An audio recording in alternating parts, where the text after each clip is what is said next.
Hi, my name is Dr. Kyle Montgomery, and in this video I'll be going through a problem that looks at a circuit that has a Wheatstone bridge as part of the circuit configuration.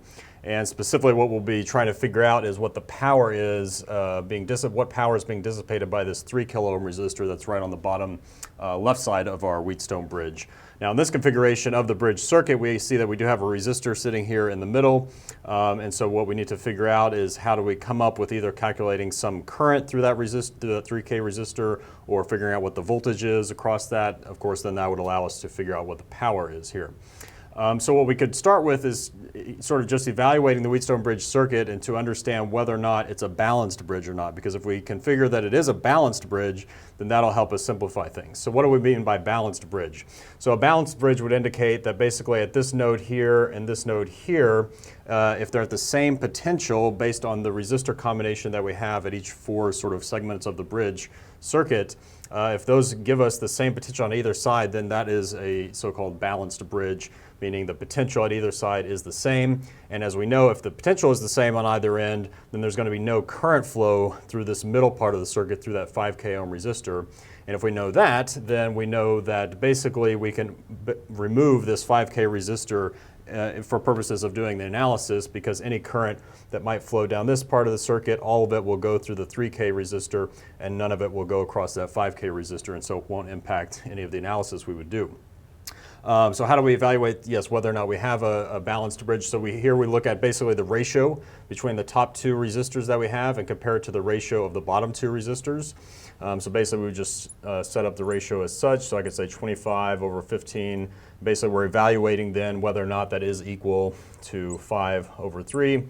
And if you plug that in your calculator or whatnot, you can see that yes, those quantities do in fact give us the same ratio. Of course, just reducing 25 over 15 also gives us 5/3. So because of that fact, we can say that this is a balanced bridge circuit that we're dealing with.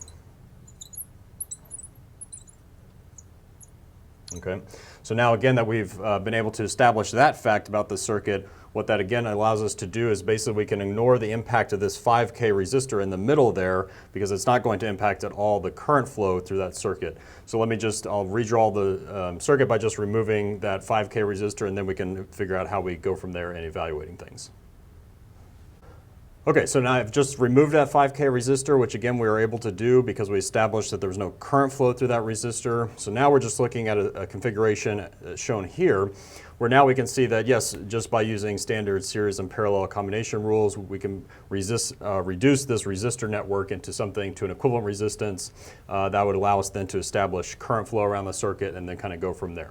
So if we think about just writing a single expression that describes how we can equate or find the equivalent resistance for this resistor network here, we see that we have this 750 ohm resistor, which is going to be in series then with looks like the parallel combination of each of these 2 branches.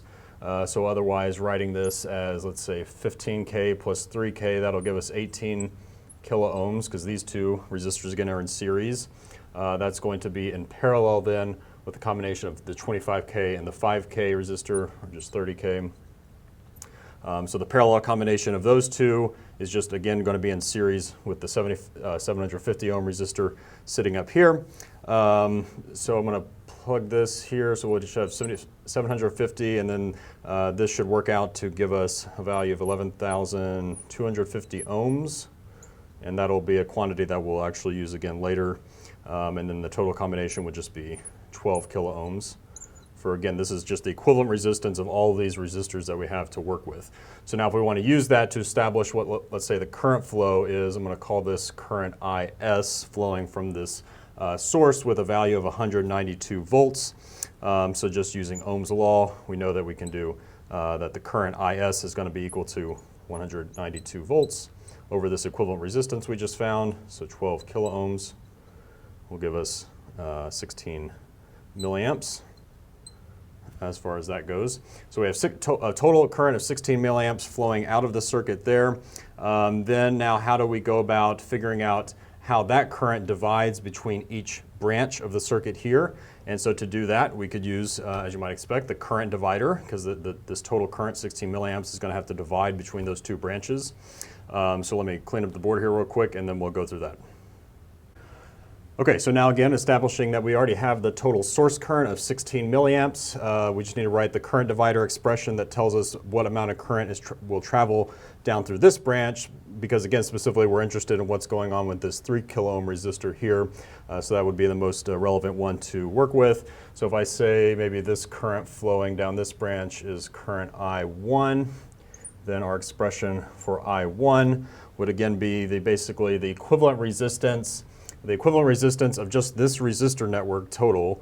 So again, from what we just calculated previously, if we take these two in series, these two in series, combine those, the parallel combination, that quantity ended up being 11,250 ohms.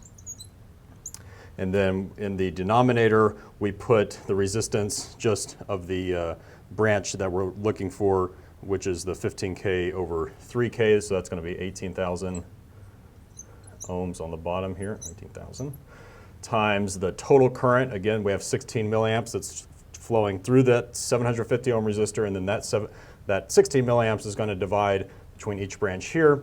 So that's the total current that we need to find the proportion of. So doing all that should come up with a solution of 10 milliamps. So again, 10 milliamps is the current that's flowing just through the left branch of our Wheatstone bridge circuit, as it were. So now that we know that this is, of course, the current flowing through my 3 kilo ohm resistor, from there we can use the I square R rule to figure out what the power through our 3 kilo ohm resistor is here, because we know that this is just going to be, I'll write this as 0.01 amps. Again, you always need to be careful with these prefixes. Be sure you're calculating the right quantities. So that's I squared, current squared, times the resistance, which would be our 3,000 ohms. And multiplying that all out should come up with a quantity of 0.3 watts. Okay, so that will be our final solution here.